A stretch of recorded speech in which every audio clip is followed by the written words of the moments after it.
नमस्कार, मैं डॉक्टर संतोष चौधरी। पाठ योजनाओं की कड़ी के अंतर्गत आज हम आपके सामने लेकर आए हैं पंजाबी की एक पाठ योजना, जिसका प्रकरण है शाही बुल्ले शाह जी। शाही बुल्ले शाह जी से संबंधित यह एक पाठ योजना आपके सामने लाए हैं। हिंदी की पाठ योजना जिस प्रकार से बनाई जाती है उसी प्रकार से पंजाबी, संस्कृत, इंग्लिश की भी पाठ योजनाएँ बनाई जाती हैं।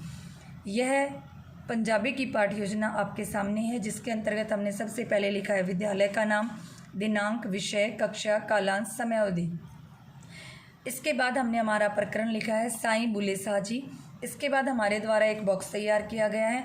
इस बॉक्स के अंदर 1, 2 और 3 बॉक्स तैयार किए गए हैं, जिसमें पहला क्रम संख्या, दूसरा विशिष्ट उद्देश्य, उसके बाद अपेक्षित व्यवहारगत परिवर्तन। किसी भी पाठ योजना के अंतर्गत हमारे द्वारा हमारी शिक्षण क्रिया के अंदर 2 उद्देश्य लिए जाते हैं। एक सामान्य उद्देश्य होते हैं और एक विशिष्ट उद्देश्य होते हैं। शिक्षण के इन्हीं दोनों उद्देश्यों में से विशिष्ट उद्देश्य एक पाठ योजना के प्रारंभ में तैयार किए जाते हैं, जिनमें हमारा पहला होता है ज्ञानात्मक, यानी ज्ञान, अवबोध, ज्ञानोपयोग, कौशल, अभिरुचि, अभिवृत्ति। इसके बाद यह बॉक्स बंद हो जाता है। यहाँ हम लिखेंगे सहायक सामग्री, फिर लिखेंगे पूर्व ज्ञान। पूर्व ज्ञान अर्थात हमारे जो प्रकरण है उस प्रकरण से संबंधित बालकों के पास जो सामान्य जानकारी होती है उसे प्रकरण की सामान्य जानकारी कहा जाता है और उसे हम यहाँ पूर्व ज्ञान के रूप में लिखते हैं। इसके बाद हम लिखते हैं प्रस्तावना के प्रश्न। प्रस्तावना किसी भी पाठ योजना की आत्मा कही जाने वाली होती है। प्रस्तावना के जो प्रश्न होते हैं वो हमारी शिक्षण क्रिया को बहुत ही रोचक बनाने के लिए सहयोगी होते हैं। प्रस्तावना के अंदर मुख्यतः जो तत्व पाए जाते हैं उनमें तारतम्यता, रुचि, जिज्ञासा, क्रमबद्धता, विविधता, प्रकरण से संबंधित आदि अनेक तत्व पाए जाते हैं और उन्हीं तत्वों को ध्यान में रखते हुए हमारे द्वारा यह हमारी पंजाबी की पाठ योजना जो बनाई गई है उसकी प्रस्तावना तैयार की गई है। प्रस्तावना के प्रश्न बनाने के लिए हमने यहाँ बॉक्स तैयार किया है। इस बॉक्स के अंदर भी हमने यहाँ क्रम संख्या डाली है, यहाँ छात्र अध्यापिका क्रिया, यहाँ विद्यार्थी क्रिया डाली है। 5 प्रश्न पूर्ण होने के बाद हमारा बॉक्स बंद हो जाता है। इसके बाद हमारा उद्देश्य कथन होता है। उद्देश्य कथन लिखने के बाद नीचे हम अपने शिक्षण उद्देश्य लिखते हैं, जो हमने यहाँ हमारे 3 शिक्षण उद्देश्य लिए हैं। इसके बाद हमारी शिक्षण विधियाँ होती हैं। हमारी तीनों विधियों का हमने इसके अंदर वर्णन किया है, जिसमें मुख्यतः हमारी शिक्षण विधि व्याख्यान विधि रहती है और उसके अंतर्गत हमारे द्वारा जो जो शिक्षण विधियाँ प्रयुक्त होती हैं, जैसे कि प्रश्नोत्तर शिक्षण विधि या प्रदर्शन शिक्षण विधि, उन्हीं शिक्षण विधियों का हमारे द्वारा इसके अंदर प्रयोग किया जाता है। हमारी प्रस्तावना जो तैयार की गई, इस प्रस्तावना से संबंधित इसके सामने यह हमारा मिनिएचर लगा है। मिनिएचर तैयार करने के लिए हमारे द्वारा एक छोटा सा चार्ट लिया गया जिसे आउटलाइन की गई है। फिर हमारे द्वारा जो ड्रॉ करना है हम उसके अंदर वो ड्रॉ करते हैं, फिर कवर करते हैं ट्रांसपेरेंट कवर से और फिर इसके बाद इसके अंदर हम डबल साइड टेप लगाते हैं और इस फाइल को हम फाइल के ऊपर इसे चिपकाते हैं। ये हमारी प्रस्तावना के बिल्कुल सामने का मिनिएचर है। इसके बाद हमारा आता है प्रस्तुतिकरण। ये हमने हमारा प्रस्तुतिकरण दिया है। प्रस्तुतिकरण में भी हमने एक बॉक्स तैयार किया है। इस बॉक्स के अंदर हमारा क्रम संख्या, शिक्षण बिंदु, छात्र अध्यापिका क्रिया, विद्यार्थी क्रिया, शामपट क्रिया। यहाँ हमने विकासात्मक प्रश्न लिए हैं। 2 हमारे विकासात्मक प्रश्न रहेंगे। इसके बाद हमारी छात्र अध्यापिका कथन, जिसके सामने विद्यार्थी क्रिया में हमारे विद्यार्थी ध्यानपूर्वक सुनेंगे। यह कथन हमारा जो भी हमारे द्वारा पढ़ाया गया है उसके सारांश के रूप में हमने यहाँ लिखा है। इस सारांश को लिखा है तो इसके सामने हमने एक शामपट चिपकाया हुआ है। ये आप देखेंगे ब्लैक चार्ट को हमने एक शामपट के रूप में बनाकर इस प्रकार से चिपकाया है। यह वो कार्य है जो हमने ब्लैक बोर्ड पे किया है, उसी को हमने इस पर लिखा है। फिर इस पर हमने कवर किया और फिर डबल साइड वाली टेप से हमने इसे चिपकाया है।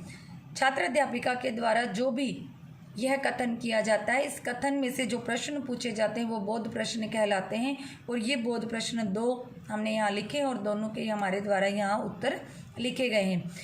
ये जो हमने विकासात्मक प्रश्न लिए थे ये छात्र अध्यापिका के कथन को विकास करने के लिए लिखे जाते हैं। इनके दोनों ही प्रश्नों के उत्तर यदि ये सामान्यतः प्रश्न पूछे गए हैं तो बच्चे उत्तर दे सकते हैं। यदि हो सकता है कि इनमें से हमारा कोई प्रश्न ऐसा हो जिसका उत्तर बच्चे नहीं दे सकते हैं तो जस्ट उसके सामने हम निरुत्तर लिखेंगे। यहाँ पर हमारे द्वारा समस्यात्मक शब्द का प्रयोग नहीं होगा, इस बात पर विशेष ध्यान दें। यहाँ हम निरुत्तर शब्द का प्रयोग करेंगे। हमारे फर्स्ट शिक्षण बिंदु के सामने हमारा ये मिनिएचर है, वैसे ही बनाया है। आउटलाइन जो ड्रॉ करना है वो किया, ट्रांसपेरेंट कवर, और उसके बाद डबल साइड वाली टेप का प्रयोग करते हुए इसे चिपकाया है। आप मिनिएचर को चिपकाने के लिए गोंद, फेविक्विक, फेविस्टिक या स्टेपलर का प्रयोग ना करें। आप डबल साइडेड टेप का प्रयोग करते ही अपने मिनिएचर को चिपकाएं। इस प्रकार से ये हमारा पहला शिक्षण बिंदु कंप्लीट हुआ। इसके बाद आता है हमारा दूसरा शिक्षण बिंदु। दूसरे शिक्षण बिंदु को भी हमने प्रथम शिक्षण बिंदु की भांति बनाया है। बॉक्स तैयार किया। यहाँ शिक्षण उद्देश्य, छात्र अध्यापिका क्रिया, विद्यार्थी क्रिया और शामपट कार्य, ये हमारा दूसरा शिक्षण बिंदु। हमारे विकासात्मक प्रश्नों के हमने यहाँ उत्तर लिखे हैं। यहाँ छात्र अध्यापिका कथन है। कथन के सामने विद्यार्थी क्रिया में विद्यार्थी ध्यानपूर्वक सुनेंगे। छात्र अध्यापिका के द्वारा शामपट के ऊपर जो भी कार्य किया जा रहा है वो ब्लैक चार्ट के ऊपर बनाना है। ब्लैक चार्ट को कवर करना है, डबल साइड वाली टेप से चिपकाना है। इस कथन में से जो भी प्रश्न पूछे जाएंगे वो बोध प्रश्न होते हैं जो यहाँ लिखे हुए हैं, और दोनों के उत्तर उनके सामने लिखे गए हैं। दूसरा जो शिक्षण बिंदु है उससे संबंधित जो मिनिएचर है वो हमने इसके सामने लगाया है। इस मिनिएचर को भी हमने पहले वाले मिनिएचर की भांति बनाया है। एक चार्ट लिया, चार्ट की छोटी कटिंग की। उस कटिंग को करने के बाद हमारे द्वारा आउटलाइन की गई है। आउटलाइन करके हमने यहाँ एक पुस्तक के रूप में बनाई है, और उसके अंदर हमने जो शिक्षाएं हैं उनका वर्णन इसमें किया है। इसके बाद हमने कवर किया, और कवर करने के बाद हमने डबल साइड वाली टेप से इसे चिपकाया है। ये हमारा दूसरा शिक्षण बिंदु कंप्लीट हुआ। इसके बाद आता है हमारा तीसरा शिक्षण बिंदु। जिस प्रकार से हमने हमारा पहला दूसरा शिक्षण बिंदु बनाया उसी प्रकार से हमने यह तीसरा शिक्षण बिंदु भी बनाया है। तीसरे शिक्षण बिंदु में भी हमने वापस वैसे के वैसे बॉक्स तैयार किया है, जिसमें पहले क्रम संख्या, शिक्षण बिंदु, छात्राध्यापिका क्रिया, विद्यार्थी क्रिया और शामपट कार्य। शिक्षण बिंदु के अंदर हमारा तीसरा शिक्षण बिंदु, सामने हमारे विकासात्मक प्रश्न है। दोनों विकासात्मक प्रश्न हमने लिखे हैं। जस्ट उसके बाद हमारा छात्र अध्यापिका कथन है। छात्र अध्यापिका कथन के बिल्कुल सामने विद्यार्थी क्रिया में विद्यार्थी ध्यानपूर्वक सुनेंगे। हमने यहाँ शामपट चिपकाया है तो विद्यार्थी यहाँ पर महत्वपूर्ण बिंदुओं को उत्तर पुस्तिका में उतारेंगे। फिर यह हमने पूरा यहाँ पर जो भी हमने कथन किया उसका सारांश के रूप में हमने यहाँ लिखा है। फिर यहाँ हमारे द्वारा बोध प्रश्न पूछे गए हैं और बोध प्रश्नों के उत्तर हमने विद्यार्थी क्रिया में लिखे हैं। शामपट का जो भी कार्य है वो हमने एक ब्लैक चार्ट के ऊपर लिखा है और ब्लैक चार्ट को हमने कवर किया है, और उसके बाद हमने इसे डबल साइड वाली टेप से चिपकाया है। तीसरे शिक्षण बिंदु के बिल्कुल सामने हमारे द्वारा यह मिनिएचर बनाया गया है। मिनिएचर के लिए हमने चार्ट को काटा है, फिर उसको आउटलाइन की, जो हमें ड्रॉ करना है वो किया, फिर हमने इस पर कवर किया और डबल साइड वाली टेप से इसे चिपकाया। इस प्रकार से यह हमारा तीसरा शिक्षण बिंदु कंप्लीट हुआ। इसके बाद हमारे सामने आते हैं हमारे पुनरावृत्ति के प्रश्न, जो यहाँ पर 4 प्रश्न हमारे द्वारा बनाए गए हैं। ये वो प्रश्न होते हैं जो पीछे हमने 3 शिक्षण बिंदु में कथन किए, उन कथन से संबंधित ये 3 पुनरावृत्ति या 4 या 5 प्रश्न भी आप ले सकते हैं। लेकिन यहाँ पर वे प्रश्न नहीं होने चाहिए जो आपने बोध या विकासात्मक प्रश्नों में पूछे गए हैं, अतः आपके द्वारा इन प्रश्नों में विविधता पाई जानी चाहिए। इसके बाद आते हैं हमारे मूल्यांकन के प्रश्न। मूल्यांकन के प्रश्नों में तो प्रश्न प्रकार में भी विविधता पाई जाती है। यहाँ पहला प्रश्न हमारा वस्तुनिष्ठ अवैध वाला होता है, दूसरा हमारा रिक्त स्थान का, तीसरा हमारा हाँ या नहीं वाला होता है, चौथा अति लघुत्रात्मक और 5वां हमारा लघुत्रात्मक होता है। हमारे द्वारा ये एक वार्षिक पाठ्य योजना बनाई गई है, इसीलिए यहाँ मूल्यांकन के प्रश्नों के बाद हमने गृह कार्य नहीं दिया है।